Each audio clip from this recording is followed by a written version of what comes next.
Today we are going to start kinematics. This is actually one of the branch of mechanics. In the mechanics we have two branches, one is called kinematics and another is dynamics. In the kinematics we study the motion without thinking about what is the cause of motion, while in the dynamics we study the cause of motion. So without wasting time, let's start. In the kinematics, the first thing is rest and motion. So what is rest and what is motion? Rest and motion. How you define rest and motion? It's a very simple definition. An object is said to be at rest. An object is said to be at rest if its position does not change. If its position does not change with time, with respect to surroundings. Right? अगर object की position time के साथ change नहीं हो रही है, then we say it is at rest. What is the meaning of with respect to surrounding? अभी बताऊंगा मैं, I'll tell you. Right? Before that, how you'll define motion? तो simple. अगर रेस्ट में पोजीशन चेंज नहीं हो रहा है तो मोशन मीन्स पोजीशन चेंज हो रहा है. So how we can define the motion?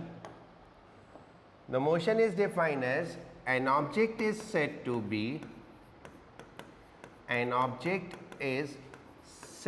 be in motion if its position change with time with respect to surrounding.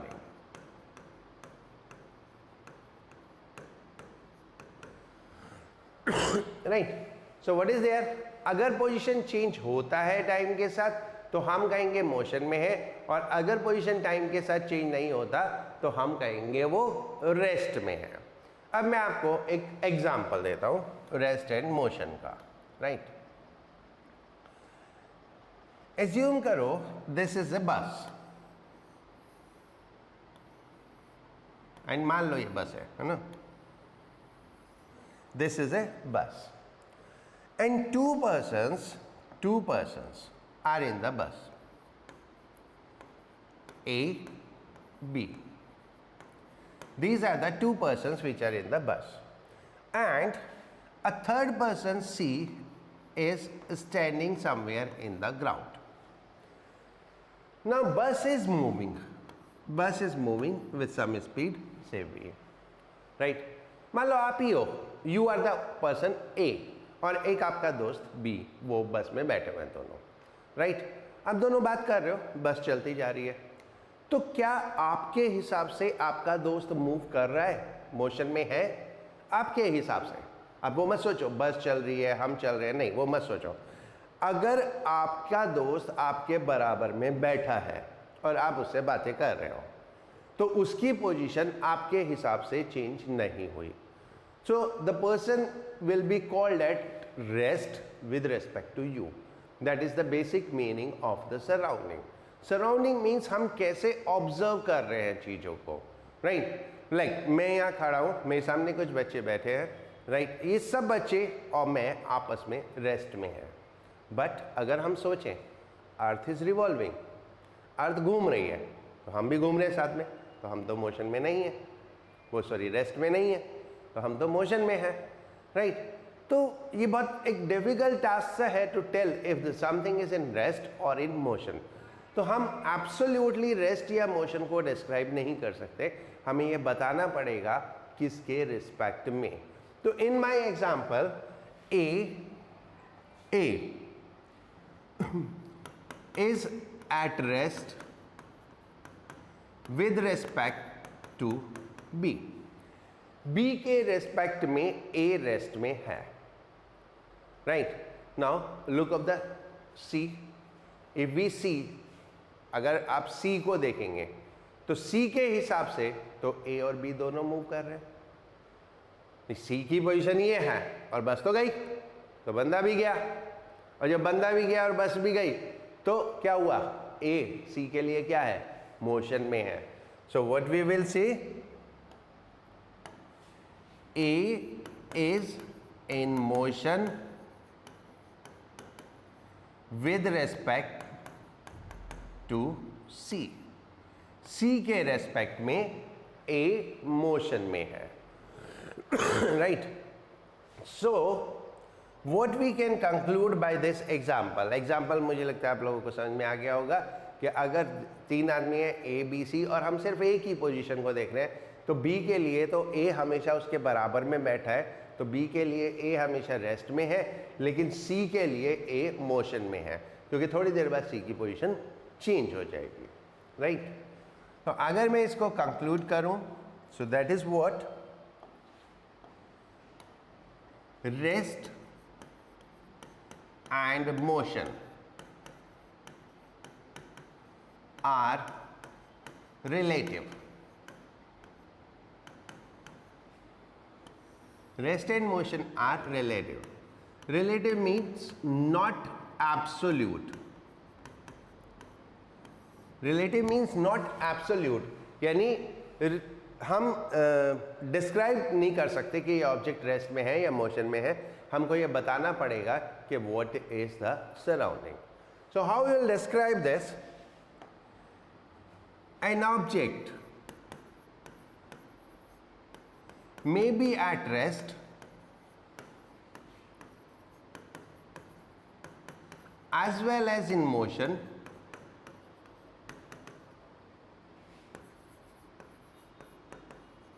at the same time with respect to two different surroundings. ये दो different surrounding कौन सी है? अभी अभी मैंने आपको example में बताया था, एक B और एक C.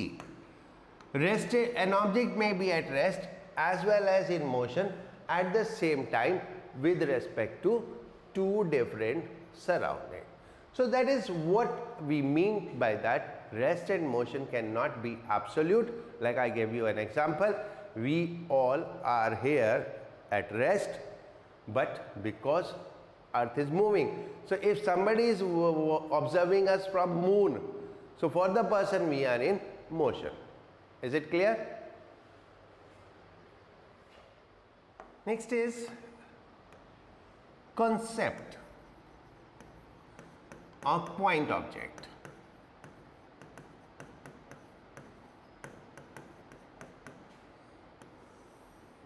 What is that? अब सपोज करो एक ऑब्जेक्ट यहाँ पे रखा हुआ है, हमने इसको डिस्प्लेस किया एंड थोड़ी देर बाद ये यहाँ पहुँच गया and let's say it is displaced by S. Right. So हमने क्या किया, इसके सेंटर से मार्क किया डिस्प्लेसमेंट. चलो इसको छोड़ देते हैं, कोई और पॉइंट लेते हैं. मान लो ये पॉइंट है, ये point. How much this point would have been displaced? S. यहां पर कोई पॉइंट लेंगे, how much this point would have been displaced? S. So when the object is displaced by an amount S, then every point of the object is also displaced by S. अगर object S displaced हुआ तो object का हर एक point S amount displace हुआ. तो हम पूरे object को स्टडी करें या किसी एक पॉइंट को स्टडी करें, एक ही बात है. So that is why what happen when we say in a question a car is moving, तो हम क्या करते हैं, एक ऐसे लाइन ड्रा कर दी एंड वी से this is a car and this is it reach here. So car का तो अपना एक साइज होता है ना, पर यहाँ पे हमने क्या एज्यूम किया, उसको एक पॉइंट ऑब्जेक्ट एज्यूम कर लिया. So that's a very simple kind of situation जहाँ पे हम ऑब्जेक्ट को एक पॉइंट मान सकते हैं. But there will be situation जहाँ हम ऑब्जेक्ट को पॉइंट नहीं एज्यूम कर सकते. जैसे मान लो ये एक ऑब्जेक्ट है, ये सर्कुलर मोशन में है ऐसे.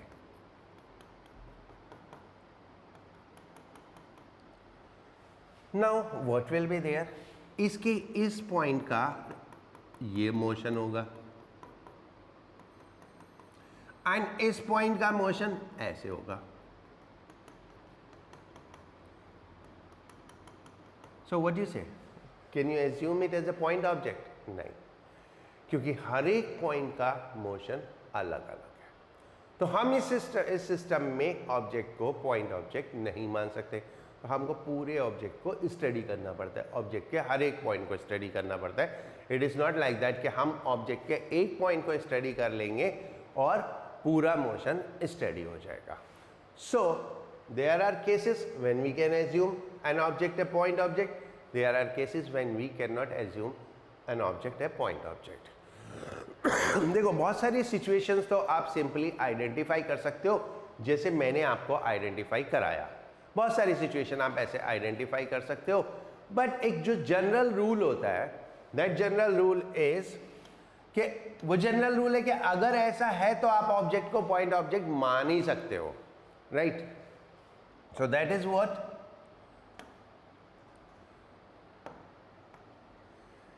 An object may be considered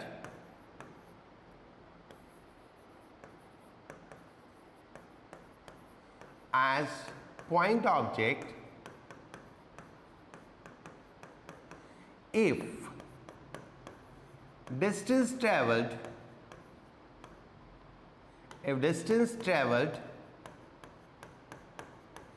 by object is much greater than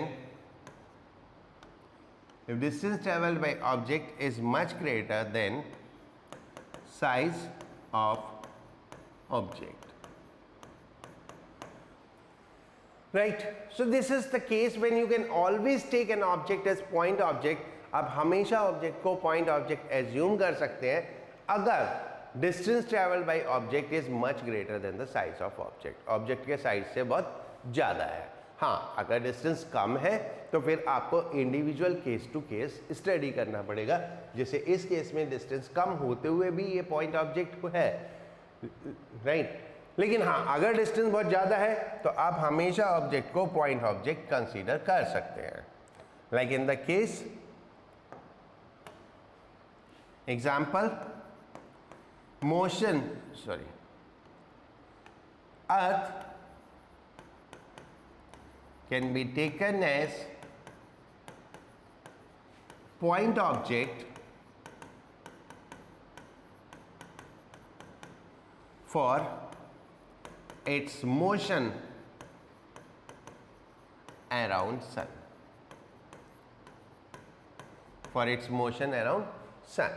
तो अर्थ कितना बड़ा साइज होता है, ठीक है, इतना बड़ा साइज होता है, फिर भी हम उसको पॉइंट ऑब्जेक्ट मान लेते हैं for the motion around sun, क्योंकि वो पाथ बहुत लंबा है, वो डिस्टेंस बहुत लंबा है. वो डिस्टेंस इतना लंबा है कि अर्थ का साइज उसके लिए कुछ भी नहीं है. सोचो ना, अर्थ को वो डिस्टेंस कवर करने में कितना टाइम लगता है, right? So this was about point object. हम कब ऑब्जेक्ट को पॉइंट ऑब्जेक्ट ले सकते हैं और कब नहीं ले सकते. आप लोगों ने बचपन में दो एक्सिस पढ़ी होंगी, coordinate system, x axis, y axis, और ऑब्जेक्ट की पोजीशन आप डिस्क्राइब करते हो एक्स वाई करके, एंड इसको हम नाम देते थे कोऑर्डिनेट ज्योमेट्री, राइट? तो ये कोऑर्डिनेट ज्योमेट्री का ही पार्ट है. व्हाट वी से ऑर्थोगोनल कोऑर्डिनेट सिस्टम.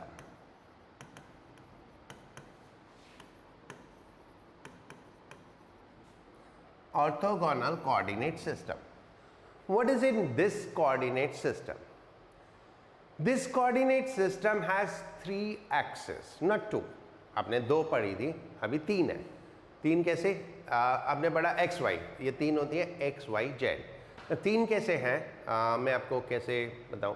राइट, आप रूम में बैठे हैं, ठीक है, जो बच्चे यहाँ बैठे हैं, तो आप रूम में बैठे हैं, तो रूम में अगर आप देखोगे एक लेंथ हो गई, एक ब्रेड्थ हो गई और एक हाइट हो गई. ये क्यूबॉइड को ले लो. क्यूबॉइड में 3 डायमेंशन होती है, लेंथ, ब्रेड्थ एंड हाइट. तो ये length, breadth and height are taken by x, y and z axis. Length, breadth and height को हम एक्स, वाई, जेड एक्सिस करके एज्यूम करते हैं.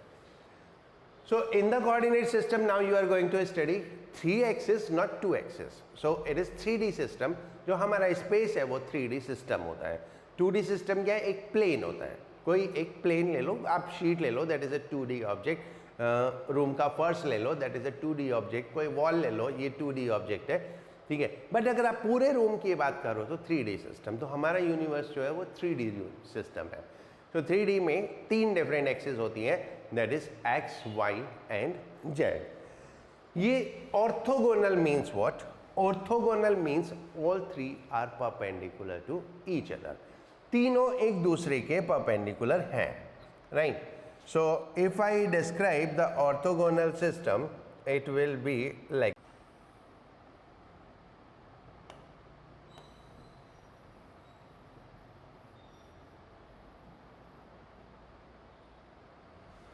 सपोज करो ये एक क्यूब है, राइट, क्यूबॉइड है.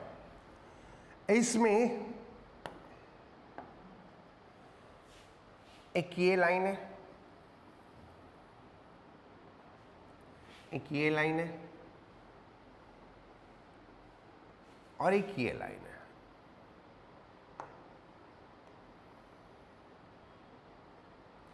So these are the 3 different axes, x, y and z. और इस पॉइंट को हम क्या बोलेंगे? ऑरिजिन. ये हमारा पॉइंट ऑरिजिन हो गया. सो what is an orthogonal system coordinate system? It has 3 axis x, y, z which intersect at a common point and that common point is called origin. तो इसको हम बोलते हैं orthogonal coordinate system. Let me explain it. Right, this system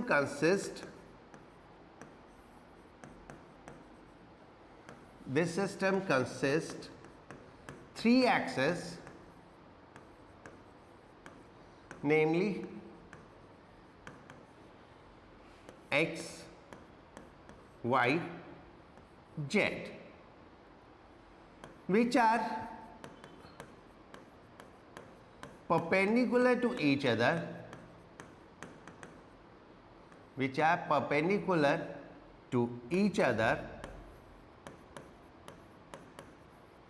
and intersecting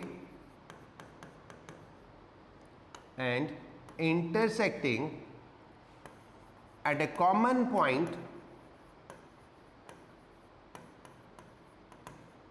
called origin. एक common point पे मिलते हैं जिसको हम ऑरिजिन बोलते हैं. So all the 3 axes must be perpendicular to each other and they must be meeting at a common point that is called origin, right? अब किसी ऑब्जेक्ट की हम पोजीशन को कैसे डिस्क्राइब करते हैं? मान लो एक पोजीशन है यहाँ कहीं, सो हम इसको 3 कोऑर्डिनेट से डिस्क्राइब करते हैं, x, y, z, right.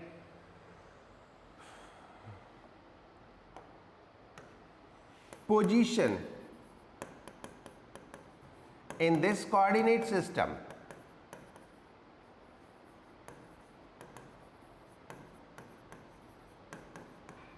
is described by coordinates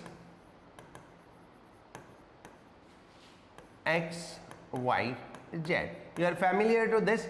जैसे आप पहले एक्स वाई करते थे, अब ये एक्स वाई जेड हो जाएगा. So this was our orthogonal coordinate system. ये सब क्या है? बेसिक्स ऑफ काइनेमेटिक्स है, जिनको हम आगे यूज करेंगे। ये बिल्कुल बेसिक्स है काइनेमेटिक्स के, जिनको हमें आगे यूज करना है। तो अभी मैं आपको एक एक्सपेरिमेंट दिखाता हूँ, right, and that experiment is related to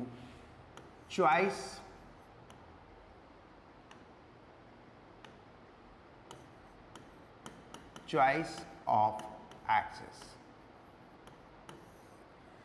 right? Imagine करो एक round table conference is going on, एक राउंड टेबल कॉन्फ्रेंस चल रहा है एंड सब पर्सन आर सिटिंग हियर। मान लो आप लोग, मान लो ये सब आप लोग हो, and instructor instruct them to draw x axis. मैंने आपको बोला एक्स एक्सिस ड्रॉ करो, तो आप क्या करेंगे? आप ऐसे कुछ लाइंस ड्रॉ कर देंगे अपने सामने। हर आदमी अपने सामने एक हॉरिजॉन्टल लाइन ड्रॉ कर देगा। Very clear? हर किसी ने अपने सामने एक हॉरिजॉन्टल लाइन ड्रॉ कर दी। अगर मैं आपसे बोलूं आप एक्स एक्सिस ड्रॉ करो अभी, तो आप क्या करोगे? अपने सामने एक लाइन ड्रॉ कर दोगे, हॉरिजॉन्टल लाइन एक्स एक्सिस, क्योंकि ऐसे ही पढ़ाया गया, एक्स एक्सिस हॉरिजॉन्टल और वाई एक्सिस वर्टिकल। अब मैं आपको बोलूं चलो वाई एक्सिस भी ड्रॉ करो, देन आप क्या करोगे? आप इसके परपेंडिकुलर एक लाइन ड्रॉ कर दोगे।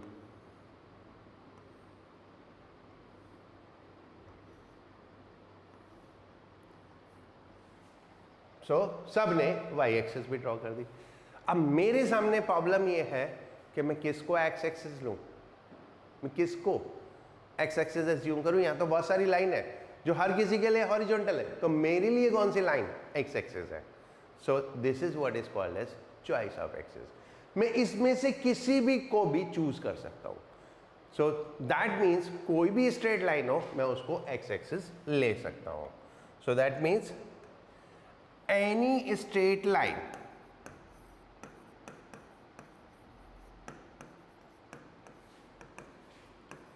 may be taken as x or y or z axis. कोई भी स्ट्रेट लाइन को मैं एक्स एक्सिस मान लूँ या वाई एक्सिस मान लूँ या जेड एक्सिस मान लूँ, ठीक है, बट सिर्फ एक। ऐसा नहीं है कि दूसरी मैं कहीं भी ड्रॉ कर दूंगा, नहीं। बाकी फिर जो कोऑर्डिनेट सिस्टम है उसके रूल को फॉलो होगा। एक लाइन तो मैंने चूज कर ली, लेकिन बाकी दो एक्सिस उसके परपेंडिकुलर होंगी, एक कॉमन पॉइंट पे मिलेंगी और उस कॉमन पॉइंट को हम ऑरिजिन बोलेंगे। So this is what is called as choice of axis. Any straight line may be taken as x, y or z axis with the condition that other two axes must be perpendicular to this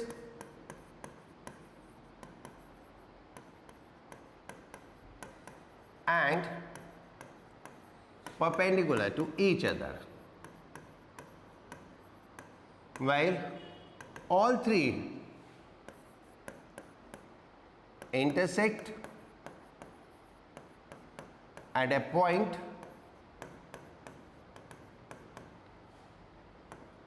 ये point कौन सा है? Origin. So this is our choice of axis, right? Now if you see that, अगर मैं बोलूं कि नहीं मुझे हॉरिजॉन्टल ही लेना है,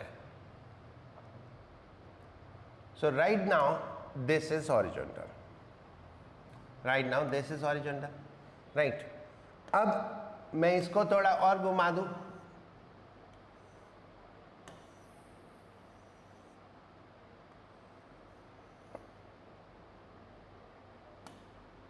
now this is horizontal. So मैं तो किसी को भी एज्यूम कर सकता हूं, मेरे सामने पूरी चॉइस है, मैं किसी को भी एक्स एक्सिस एज्यूम कर सकता हूं, and the same thing applies to origin. Right तो हम इसको थोड़ा सा करेक्ट कर देते हैं, choice of axis and origin, right? And for the origin, what we can say, any point in free space, कोई भी point, your choice, पूरा space पड़ा है, any point in free space can be taken as origin. एक बहुत simple सा example बताता हूं इसके लिए, राइट ये मान लो एक ट्रेन चल रही है, it passes through lot many stations, train यहां से स्टार्ट हुई, so that is origin of train. एक आदमी यहां पे बैठा A, this origin of A, एक आदमी यहां पे ट्रेन में चढ़ा B, this is origin for B. So हर की कोई अपना अपना एक अलग ओरिजिन ले सकता है और उससे पूरे सिस्टम पे कोई फर्क नहीं पड़ता। सो this is what is choice of axis and origin, right. आज के लिए इतना ही। आज मैंने आपको क्या बताया, what is rest in motion, what is orthogonal coordinate system, what is choice of axis and origin and what is point object, right. ठीक है बच्चों, मिलते हैं फिर नेक्स्ट क्लास में। नेक्स्ट क्लास में इससे आगे कंटिन्यू करेंगे, ओके। अच्छा मैं एक सवाल में एक क्वेश्चन देता हूं आपको, राइट। ये एक कोऑर्डिनेट सिस्टम है एक्स वाई, एक ऑब्जेक्ट यहां से चला, ये कौन सी पोजीशन है, -25, एंड यहां पहुंचा बी, दैट इज 35, राइट। ये हमारा ओरिजिन हो गया। सो ऑब्जेक्ट की पोजीशन चेंज हुई -25 से 35, you have to find its displacement, right. अभी टाइम हो गया, so will discuss in next class, okay.